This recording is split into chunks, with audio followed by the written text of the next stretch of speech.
Since the open beta, Monster Hunter Wilds has been a hot topic among fans, with many raising questions about the game's performance, gameplay balance, and overall direction. Well, Capcom heard us loud and clear.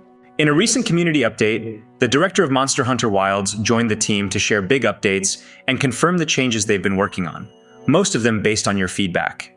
In this video, we'll dive into the meaningful changes they've made, or are planning to make, as the game gets closer to release.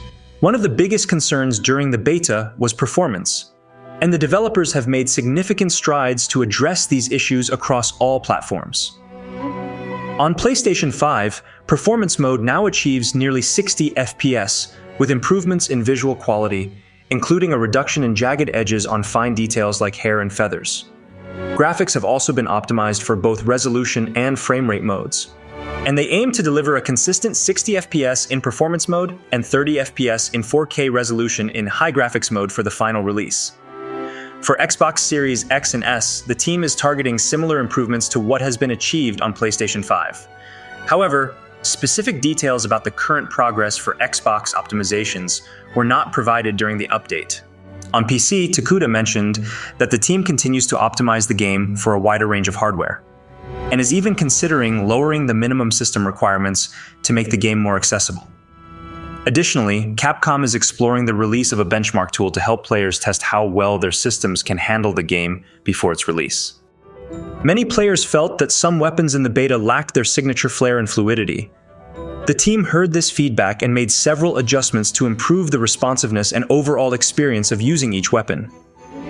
First up is the Insect Glaive, which sees the return of the iconic vaulting dance. This move allows players to seamlessly chain aerial actions, making the weapon's airborne combat even more dynamic and fluid. Aerial attack power increases with every vault, encouraging players to maintain an aggressive airborne playstyle. Extract effects have also been enhanced, providing both utility and defense. When all three extracts are active, players can now resist wind pressure, tremors, and even monster roars, making it easier to stay airborne and keep up the pressure during hunts. Next up is the Lance, which has received several updates to enhance its defensive and counterattacking playstyle. A notable addition is the Charge Counter, a new move that allows players to guard and counterattack with greater precision. This addition gives Lance users more flexibility in responding to monster attacks while maintaining their defensive stance. The movement and guard mechanics have also been refined, making the Lance more versatile and rewarding to use. Players can now chain into new moves from Perfect Guard and Power Guard, allowing for smoother combos and better adaptability during hunts. Additionally, Power Guard will now charge to higher levels more quickly when used to successfully defend against stronger monster attacks, rewarding skilled and timely use of this mechanic. Next is the Switch Axe. The Switch Axe has received several updates to improve its responsiveness and ease of use. One key improvement addresses the difficulty some players experience when trying to charge the Axe mode. This process has been adjusted, making it more intuitive and allowing for smoother transitions into the powerful sword mode. The full release slash, one of the weapon's signature moves, has also been enhanced with increased power and impact, making it feel more rewarding to execute. Additionally, the slides revealed that knockback is negated when using the skill, allowing for uninterrupted, high-impact attacks. Finally, animation lock after moves like the Focus Strike has been shortened, making it a little easier to use in combat.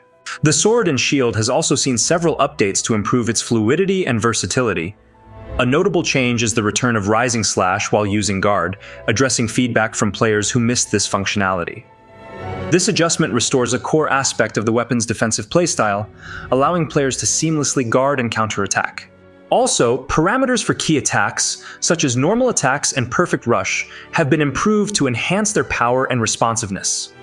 Additionally, combos like the mobile chop and side slash, as well as guard slash and perfect rush, have been refined to feel smoother during combat. Finally, evasion options like the backstep and sliding swipe have also been refined, giving players smoother transitions between offensive and defensive moves. The bow has received adjustments to improve its overall balance and usability, ensuring that all attack types feel viable.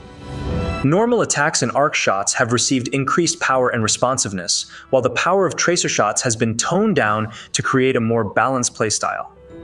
These changes ensure that players can rely on a variety of moves rather than being overly dependent on a single attack type. Additionally, Focus Strike has been adjusted for better targeting control. When aiming at a monster, Wounds are now locked on one at a time with a brief delay between each, instead of all at once, making the ability feel more tactical. These updates make the bow feel more cohesive and versatile, allowing players to adapt their playstyle to different situations more effectively. The development team has taken a thoughtful approach to balancing all 14 weapon types in Monster Hunter Wilds. Instead of nerfing stronger weapons, their focus has been on improving the viability of weaker ones to ensure every weapon feels unique and rewarding to use. Wide-ranging adjustments have been made to skills, elemental values, and damage parameters to balance the game across all stages, including the endgame. The aim is to create a balanced experience where no weapon feels overshadowed or underpowered, giving players more freedom to choose their preferred playstyle without compromise. Additionally, overall hit detection has been improved, and concerns about low damage output compared to previous Monster Hunter titles have been addressed. These changes aim to provide players with a greater sense of satisfaction during combat. Several general gameplay mechanics have also been fine-tuned to enhance the overall experience. During the beta, many players felt that weapon strikes lacked the weight and impact that Monster Hunter is known for. The development team has addressed this feedback by improving hit stop. For those unaware, this refers to the slight pause that occurs when an attack connects with a monster. Additionally, sound effects have been refined to complement the enhanced hit stop, further amplifying the weight and intensity of each attack, and creating a more immersive hunting experience.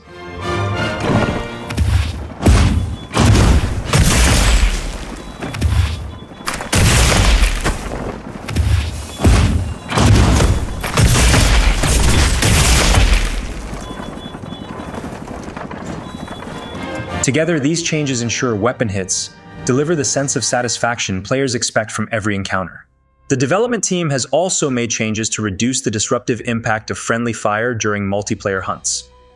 Certain attacks, like the hammer's upswing, have been adjusted to minimize their ability to knock teammates around.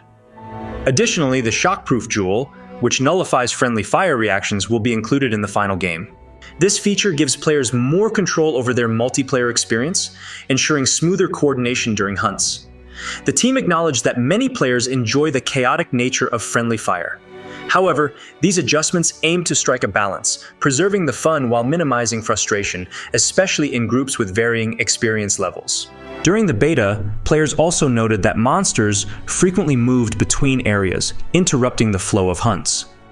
The development team acknowledged this feedback and identified a bug in the beta build that caused monsters to change locations more often than intended.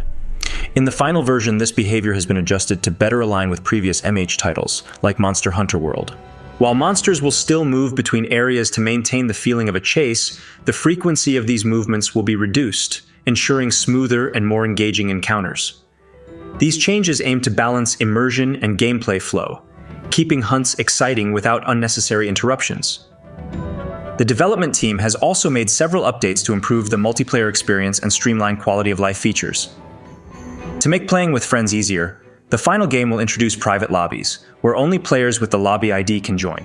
The squad system also makes a return, allowing players to create squad-exclusive lobbies for their group. Additionally, the environmental link feature will help synchronize weather and monster conditions across multiple maps, making it simpler for players to coordinate hunts. For players concerned about sticker or chat spam during multiplayer sessions, the team has added the option to mute individual players. Furthermore, chat channels will automatically filter to only include participants in a specific quest or link party, reducing distractions. These improvements aim to make multiplayer hunts more seamless and enjoyable, while giving players more control over their interactions during gameplay. Finally, one of the most significant changes in Monster Hunter Wilds is the overhaul of the skill system, which now separates weapon and armor skills. In previous games, skills were tied primarily to armor, often limiting player freedom when creating their builds. In the new system, skills that are specific to weapon functions, like attack boost or guard, are now tied directly to weapons rather than armor. This allows players to swap weapons mid-hunt without sacrificing the effectiveness of their skill build. Supplementary skills, such as speed eating, remain attached to armor, ensuring players still have customization options for non-weapon specific abilities. Additionally, weapon upgrades in the skill system have been improved. Skills tied to weapons will not disappear as you upgrade them within the same weapon tree. Instead, higher-level weapons may gain additional skills or enhanced levels of existing ones, giving players more incentive to progress through weapon upgrades. This overhaul provides greater flexibility and depth in skill customization, allowing players to create builds that adapt to different situations without being locked into rigid setups. Based on the changes mentioned in the updates, it's clear the team has been hard at work addressing player feedback. While there are still some improvements to be made and questions left unanswered, like microtransactions, the game is shaping up to be pretty awesome. If you found this video helpful, consider leaving a like or subscribing to the channel. Have a wonderful day, and I'll see you in the next video.